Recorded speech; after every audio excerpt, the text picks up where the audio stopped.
Welcome back. My guest today is Chris Pentico, who is the Vice Chair for the Elmore County GOP and Legislative District Chair for District 22 in Elmore County.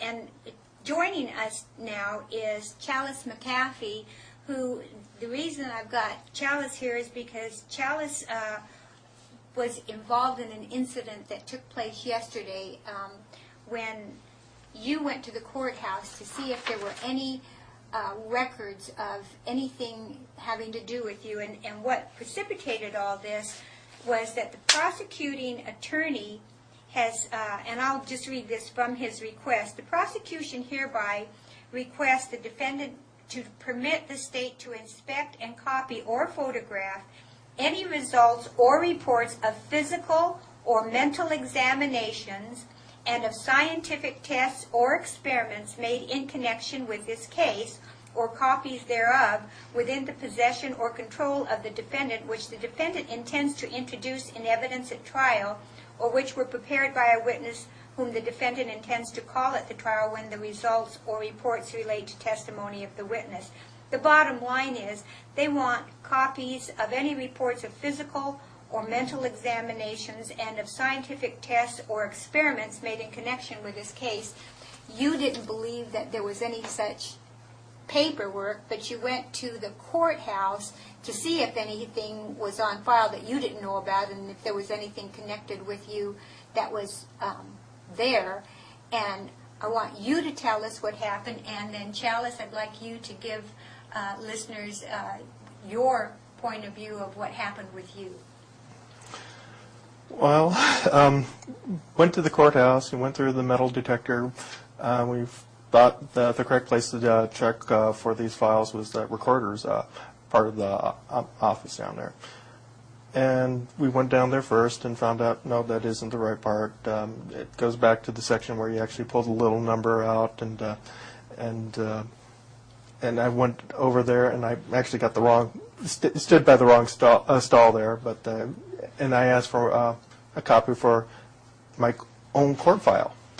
And the person that was behind the counter got a little bit nervous, and they called security because they didn't want to be videotaped. Now, we should tell people that when you say they got a little bit nervous and you mentioned videotaping, Chalice had a camera, and he was documenting this for you.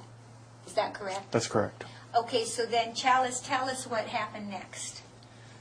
Well, three marshals came up and asked me why I was recording what was happening, and I just said I just want to document, and this man's being mistreated, and just want to have it on record. And they made me stop recording, said you cannot record in the court clerk's office due to a new court order, I guess, from the Department of Homeland Security.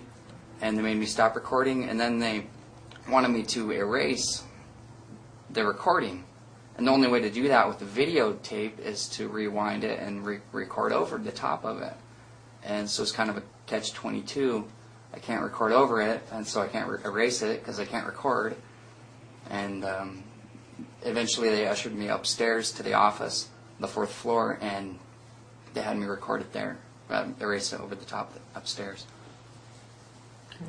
Okay, and then, so they separated you from Chris. Chris had another gentleman with him, and at that point, my understanding is this gentleman knew one of the security people that was there, and the three of you engaged in conversation, and during the course of the conversation, 3 or 4 more security guards started to surround where you were? I didn't count how many, but I think it was like 4 that was surrounded me and the other person there, yes. Yes, and that was, the gentleman told me that there were 4 security guards around you, and then what happened?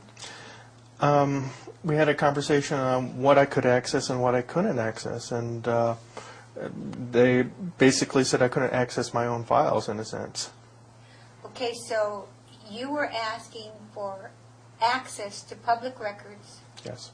on yourself, and you were denied access to those public records, even though they had brought them forth, had them there in sight, they would not give them to you. They elected not to give them to you. Yeah. Okay, so where did that leave you? Did you discuss this any further and ask what you had to do to get those records? Actually, there was two things that was kind of discussed. One of them was go to the Bar Association with respect to my own lawyer as one aspect, and I didn't think that was the right piece of advice. And the other aspect was I actually have to go to my Congressman Simpson, Okay. which I thought was a little bit extreme in this matter as well. Let's back up for a second.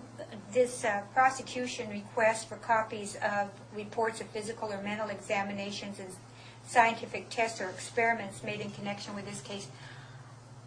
We met earlier with your attorney, and I asked him if that was kind of a common request, because I'm not an attorney, I have no idea. And he indicated that it was not. Do you have any reason to wonder why such a request would be made? I have a reason the question of why a request would be made, I think it's probably a fishing trip, and it's also another way to besmirch my character. So to your knowledge, there's no physical or mental examinations, or you didn't take place in any scientific test or experiment? That's correct. Regarding this case. Okay, fair enough. So, recap. Chris Pentico, you've been a law-abiding citizen, I take it? Yes. In fact, that's even in the court record. Okay. You have, starting a few years ago, you raised some questions relative to the fact that you thought some religious groups at the university here in town were not being treated fairly, and you raised some questions about that. You got involved with the legislature in terms of some things that were going on in the Senate. A year ago, while attending something at the Senate, in a Senate hearing room, I take it, committee hearing, you noticed that an officer was looking at you, and you were told that he was asking questions about you. Next thing you know, as you come back, you are approached by an officer who tells you you're no longer welcome there, and then the officer who had been looking at you came up and reiterated those comments that you were no longer welcome there. You then wrote a letter of complaint, took it to the legislature, took it to the governor's office, and were literally on the street on a sidewalk, and you were approached by the same officer and handcuffed and told that you were not authorized to be in these public places. And you have had a trial. You elected to not have a trial by jury. Why did you decide just to have the judge?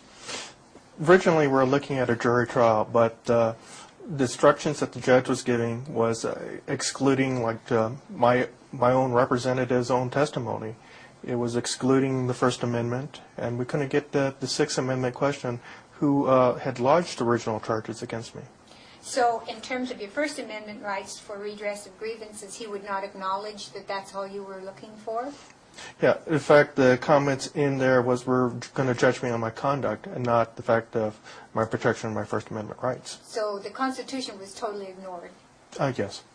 Okay. Did you say yes or I guess? Yes. Okay. All right. So this is where we are. On the 11th, you are going to have a hearing at 11 o'clock in the Ada County Courthouse. Is that the second floor? Yes.